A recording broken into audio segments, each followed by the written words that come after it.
Hi there, Libras. Welcome to your weekly tarot reading. Before we go any further, I just want to wish you all a very happy birthday for those of you who are celebrating this week. And the overall message that I'm feeling across both of these spreads for this week is, you know, a lot of the times, right? Like you guys are the balancing of the scale, trying to make sure that things are fair, trying to do the right thing, trying to, balance out that karmic scale so that both parties always contribute an equal amount, okay? And I'm reminded of the situation where it's a picture that I saw on social media. It's about, being fair and also being equitable. And you have like a short man. He's standing on two crates and he can barely still, because he's so short, even though he's standing on two crates, he can't look over the fence and see the soccer match. Whereas you have another really tall man, and he's also given the same amount of crates to stand on. So he has two crates. And so he's towering over this fence and he's looking at the soccer match.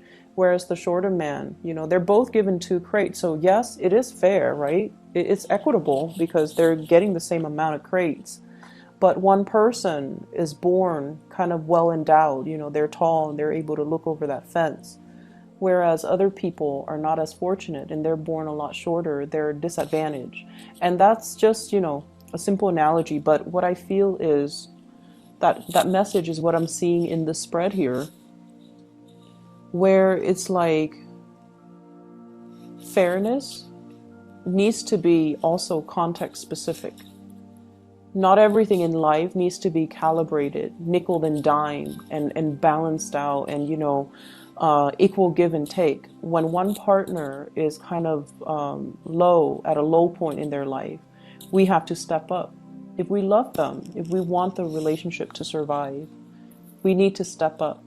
And who knows how long they're going to be down for, but we need to do the right thing because we love the person and because we cherish the relationship. And likewise, when you're down in the dumps, they're going to have to step up too, and they might not know how long it's going to be. And it's these moments where the balancing scale, when the scales are off or the scales are off kilter, that's when we really understand and truly see how the other person treats us. And that's what really dictates, whether or not they really love us. So in relationship, maintaining the niceties, maintaining the balancing act, maintaining the scales of equilibrium, not to rock the boat, not to, upset the apple cart, or like walking around on eggshells around another person. All of these things are kind of, they're just the veneer. They're just like the superficial things that we do to maintain a very balanced relationship. But the tipping point, the sore spots, it's when the trouble begins. It's when people are put under pressure.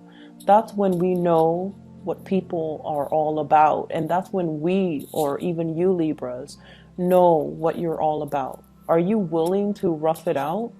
Or do you run at the first sign of trouble? So I feel like this is the week where you have to kind of examine the deeper motives, okay? And your deeper intentions.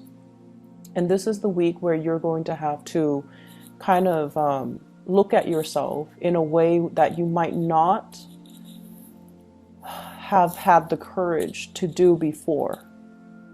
And I feel like a lot of the courage is stems from the fact that you want to maintain the peace. You're not a conflictual type of a person, but it's when you're put under pressure, opposition, that's when you really know who you are. So I feel like I'm inclined to say, do you really know who you are? Do you really know who you're dealing with? Do you really know who your partner is? Do you know what they're capable of? Do you know and understand the people around you who's really there for you when the going gets rough, when you're put under pressure? Who is able to come to your defense, who is able to stick with you through thick and thin. These are the things that you need to, or these are the things and the people that you need to treasure and to value. The rest of it is just the veneer, it's just the facade, it's just the social niceties, the airs that people put on. But at the end of the day, it's like, you know, it's all fake, pretty much, okay?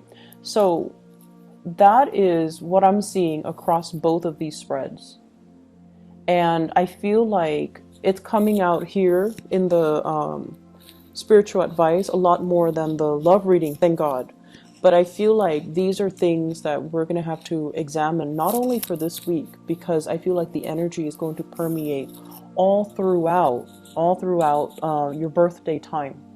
And, you know, birthday time is when we get a lot of contact, a lot of invites, a lot of communication from other people. So who's really reaching out? Who's really there? Who really remembers? I feel like that's going to be a test of how much you mean to them. And that's going to be a test of, you know, who really values you and who really is valuable to you. Okay. So let's talk about your relationship sector first. I feel like you're dealing with somebody who's showing you a different side of yourself. Okay, so like, it's not going to be as balanced as you hoped, okay? Because this person is injecting a grander vision into the picture. This person is not just about, hey, it's me and you happily ever after. This person has dreams and aspirations that are a lot bigger than you or them. And I also feel like they're willing to forego a relationship if it doesn't meet their ideals. And then also they're willing to forego a relationship if life is calling. And the person you're dealing with here, I have here the Queen of Swords. And the Queen of Swords, this fell out for, I believe, Taurus. So if you have Taurus in your chart, if you're dealing with a Taurus, you might want to, you know, take a look at this, okay? If you're dealing with a Taurus, if you have Taurus, moon, sun, or rising in your own chart, their reading might be pertinent as well. It might help you understand things from another person's perspective. You don't have trouble doing that, but I feel like it might be meaningful. Anyways, we have here an air sign, an Aquarius, a Gemini, or a Libra, such as yourself. However, I mentioned before, I feel like you guys, especially the Libra moons, you guys love your pinks. And I have this card that represents you. I might actually talk about this first so that you can see the contrast. So this is your energy, the Eight of Cups. This is walking away from a situation that is not balanced, a situation that you've invested a lot of time, resources, energy into, a lot of work into as well. And at this point, you're tired. Emotionally, you're overtaxed. And you feel like, oh my gosh, I've wasted so much time. It's been really hard for you to disengage, mainly because you're like, I've invested a lot of time and I'm not going to be able to recoup my loss. And so you might have been hesitant about walking away in the past, but now you're willing to walk away. You're willing to take a new path, mainly because it's not emotionally nurturing you anymore. And it felt very heavy and it has felt very icy and cold for a really long time. So, you know, you put on the veneer that like everything is rosy, right? That pink, everything is rosy, everything is peachy. However, internally in your hearts of hearts, I don't feel like you can deny the fact that your heart is not in it anymore. It's taxing and it's not liberating and it's unbalanced and it's not reciprocal. And so many of you have chosen to walk away from a situation, or emotionally you have walked out of a situation. And I feel like you're looking towards somebody else here, okay? Somebody is bringing something into your life. They're showing you a different perspective. And I feel like you might still be in this other relationship that you can't really recoup your loss, or you can't really move away. There might be children. And you might have also wondered, like, you know, I can't leave because, you know, there might not be other people, other suitors, other opportunities for me until this person comes into the picture. And this person is everything that you've wanted.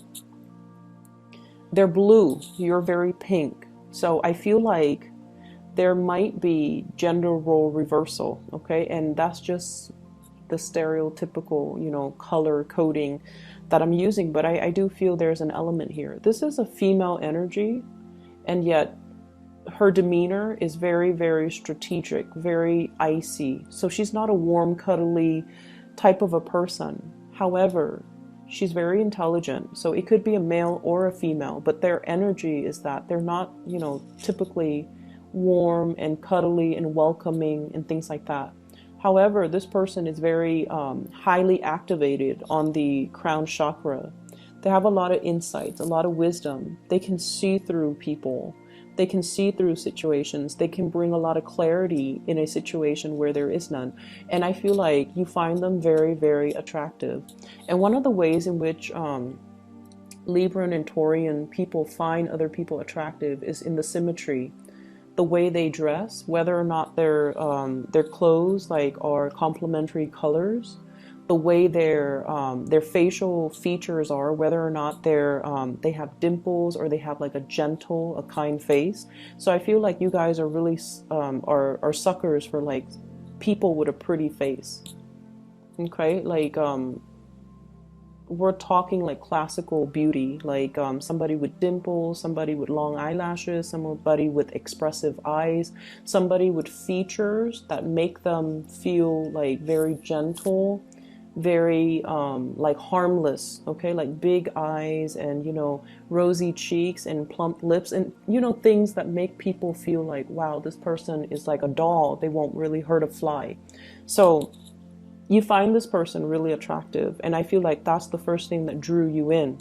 You found them very, very attractive, very physically, aesthetically pleasing to look at. And when you got to know them, you might find this aloofness, this icy demeanor about them quite fascinating, mainly because it's not emotionally draining on you, mainly because they don't demand a lot from you. And so many of you might be in one relationship where you're like looking for a way out, and you've been thinking about it for quite some time, but you stuck around. And I feel like this person is like a breath of fresh air into your life, and you're kind of starstruck, but you're just like, maybe I can have both, like I see this element about weighing out the pros and cons, and at the end of the day you've concluded, maybe I don't have to forego one to have the other. Maybe I can do both, because this person doesn't seem like they're emotionally needy, so I can put my emotional needs here and just have this person in whatever way I can, because they're not going to make demands of me. And I feel like at first it was like that. However, you became attached to the other person. They're like this, very aloof. They can take care of themselves. They're independent. They don't really need another person. But I feel like what you started developing was the Two of Cups. This is a friendship. This is like a very deep spiritual bond between you and another person. This is like two people who are very like-minded. The communication flows really, really well between the two people. It's the foundation of friendship, and it allowed the two of you to approach one another in a very honest, in a very like unguarded type of a manner. And I feel like you have developed feelings for this person. You didn't think it was going to happen like that. You thought, you could handle the disconnection, I guess. But then the other person draws you in, and then you end up at this Two of Cups phase where you feel like this person is my kindred soul. They really, really, really get me. And I feel like the trouble is right now, this is a really beautiful card, but I feel like the person that you're dealing with, you might not be physically intimate with them. There might be an emotional affair. There might be, if you're in another relationship, there might be an emotional affair. I don't see a lot of things here that indicate, well, I definitely see attraction. And I feel like a very strong soul connection and a spiritual connection. I don't see like, that sexual attraction, the I can't live without you type of attraction, like that carnal desire. because I feel like nothing has been consummated yet. There's an emotional connection. There's an emotional affair if you're in another relationship. There's a deep emotional bond. But where the person is that they're very moral. They will not stray from their morality, okay? So like, I feel like it's somebody that's, you know, kind of like no sex before marriage, okay? So it could play out in that way. Or I can't be with you if you're married to somebody else. Or I can't be with someone I don't love. Or they could just be like, they could be waiting as well for you to finish up things from your end, whatever that means, before they can get involved with you. But if they want to get involved with you, I feel like it's going to have to be all or nothing, because this person wouldn't want any less. They want all of you or none of you. Okay? So that's where you're at with this person right here. And this person, they're linked up with the star and the world. So you're dealing with someone who might be very, very popular. They might have fame and some type of, they might have fame, they might be a world traveler, there might be an element of people coming from different countries, somebody that travels a lot, or somebody that belongs to a different world. Like they're just, you know, culturally different from you. And the star in the world basically means they are waiting on a higher calling. They're waiting for their life to begin. They're waiting for opportunities to travel. They're waiting for opportunities to kind of move away, pursue their life, or allow their lives to start. So I feel like at a moment's notice, they're going to be on their way out. They're going to be seeking other opportunities. So there's somebody here that you definitely have a very strong connection with, but it seems like you're tied up in something else. You're not able to give them whatever it is that they want, or whatever it is that you want from them, to solidify a really strong relationship. And the feelings are definitely mutual. You know, with this Two of Cups, it's a soulmate connection. It's a very strong spiritual bond. But I feel like if you don't recognize it for what it is, it's going to slip away. And soulmate connections, they come in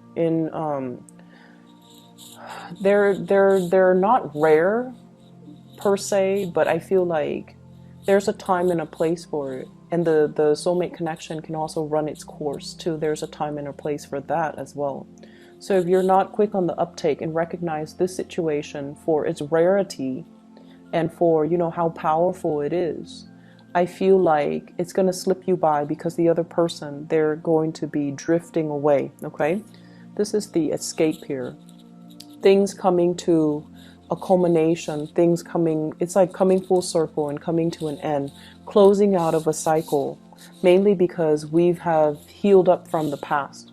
For others of you, it could be, you know, just the fact that you're with a new person now that really gets you, that you feel is your kindred soul, and you're very, very happy. The person has helped you done a lot of healing on yourself. And I feel like the cycle of you feeling, we have here the Eight of Cups and the Two of Cups, and altogether it adds up to 10, which is the completion stage. You have somebody, you've been feeling empty and taken for granted for a really long time, and then you meet this person who's like a kindred soul. They're fair. They are just. They want to do the right thing. And I feel like it's really refreshing when we meet somebody who has the same values as us, all right? And so they're completing you, and they're going to help you kind of like continue that next phase of your journey. So if you didn't believe in, you know, morality, if you didn't believe that people were selfless, that people are incapable of, you know, doing the right thing, I feel like you're meeting somebody. You might have met somebody already, or for this week at least, you're meeting with somebody that has these high ideals and aspirations and dreams and goals and sense of morality and that moral compass, and also the same values that you espouse. And as a result of it, it's going to feel like, wow, this person gets me. This is what I've been missing all along. And it took this person to come into the picture for me to believe in it again. And for me to feel like I'm normal. I'm not the weird one. Just because everyone around me, lost faith in it. So I feel like someone is giving you a lot of inspiration, and they're kind of like that star in a very dark night. You're going through a period of a lot of immense self-doubt. Am I in the right place? Am I where I'm meant to be? Am I following the right path? Am I doing the right thing? And then this person is showing you, yes, you're on the right path. Yes, you're doing the right thing because I believe in the same things. So you're meeting a very strong soulmate. And it's a beautiful relationship. Recognize it for what it is and really cherish it, okay? And proactively go after it, because I don't feel like they're going to stay around. If you're not making your intentions known, they might not linger around forever. And then when you decide to do it, Libras, it might be too late, because you tend to straddle the fence, and you're not as decisive as other signs, okay? Other areas of your life, once again, I feel that energy, the veneer, okay, keeping scores and things like that. So I have this element here. This is a workplace attraction. I have the Seven of Pentacles. This is like two people working towards a common goal, a common purpose. And usually I think of this as, I'm staying a little bit extra at work, mainly because there is an office attraction or something that is hidden. Okay, not so much like a clandestine affair, that would be more the Seven of Swords, but more like I really admire and appreciate this person. I want to get to know them better. But we have like work that needs to be done, but there's that, every once in a while they cross my path, there's that attraction. So I definitely see you feeling this for somebody, and it might make the work environment a lot more dynamic, a lot more fun.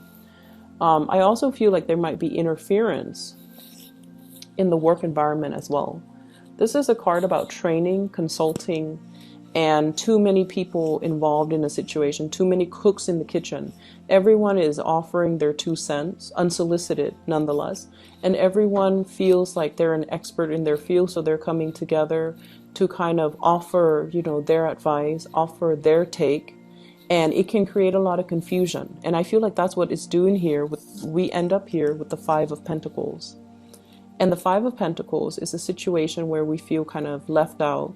We feel a little bit hidden and isolated. And despite all of these options, all of these people coming in telling us what we should do, it's really hard for us to listen to our inner voice and allow, it's like these inputs from these other people is drowning out your intuition.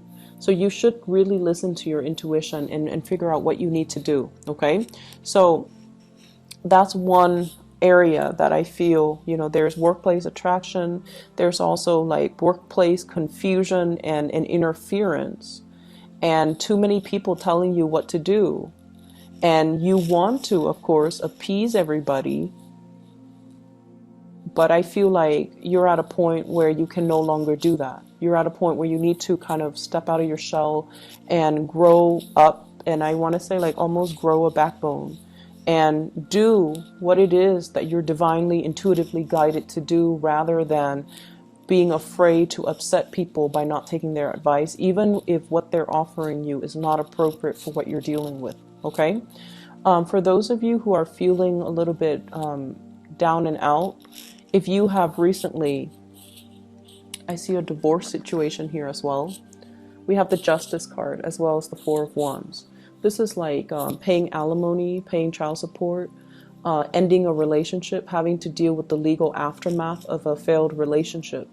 If you are dealing with that as well, I feel like financially things might be halved, okay? So financially, if you have had a lot of financial blessings, so if you're like, if you were married and there were two incomes, now we're going in half. And I feel like you're going to start to feel the financial pinched, okay?